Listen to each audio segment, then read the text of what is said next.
À 21 ans, le lieutenant Ivan Martinouchkine était commandant d'une compagnie de mitrailleurs au sein de l'armée rouge. Il avait déjà parcouru des milliers de kilomètres au cours de la guerre, mais il n'imaginait pas que sa vie durant serait marquée à jamais par ce qu'il allait découvrir ce jour du 27 janvier 1945. Nous avancions en Pologne depuis Cracovie et nous ne savions absolument rien de ces camps de concentration d'Auschwitz. L'objectif de notre unité était juste de rejoindre une certaine ligne et d'y fixer notre position. Après avoir passé le village d'Auschwitz, nous sommes arrivés à un immense champ entouré de barbelés tenus par de puissants piliers de béton. C'étaient des barbelés électrifiés. Nous avons vu les installations électriques dans les piliers.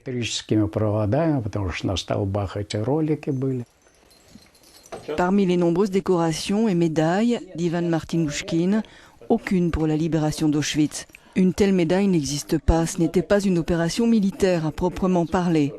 Le camp à ce moment-là était presque vide. Les prisonniers les plus valides avaient été emmenés dans d'autres camps.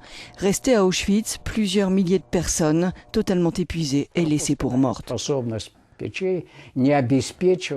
Les fours crématoires n'étaient à l'évidence pas suffisants. Les Allemands ne pouvaient pas brûler autant de corps qu'ils le voulaient. Ils entassaient les cadavres, les recouvraient de journaux et mettaient d'autres cadavres dessus. Tous ces corps formaient des tas et ils y ont mis le feu. Quand nous sommes arrivés à Auschwitz, la neige avait commencé à tomber et le camp était recouvert d'un petit manteau blanc. Sinon, tous les alentours du camp auraient été noirs de suie et de cendres. Déjà, à l'approche du camp, nous pouvions sentir cette odeur tellement particulière. Cette odeur de chair brûlée, l'odeur des corps humains brûlés. Cette odeur remplissait l'air partout dans le camp. La toute première rencontre entre les prisonniers d'Auschwitz et leurs libérateurs n'a pas été saisie par les photographies officielles. Totalement démunis, les soldats n'avaient pas de médicaments, ni de nourriture à distribuer aux prisonniers. Et les fameuses images des instants historiques de la libération ont en réalité été faites quelques jours après par des journalistes soviétiques.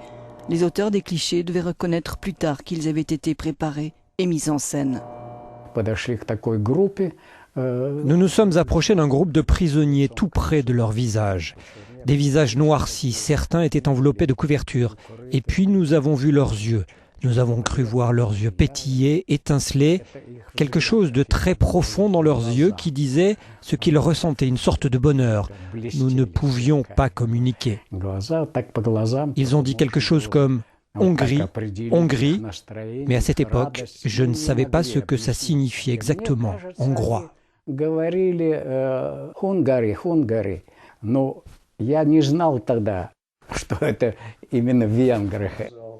Ivan Martinouchkine reviendra de nombreuses fois dans ce camp, y compris dans le cadre de commémorations officielles. Mais ce 27 janvier 1945, son unité ne devait rester qu'un peu plus d'1 heure à Auschwitz avant de reprendre la route. La Seconde Guerre mondiale prendra fin 3 mois plus tard.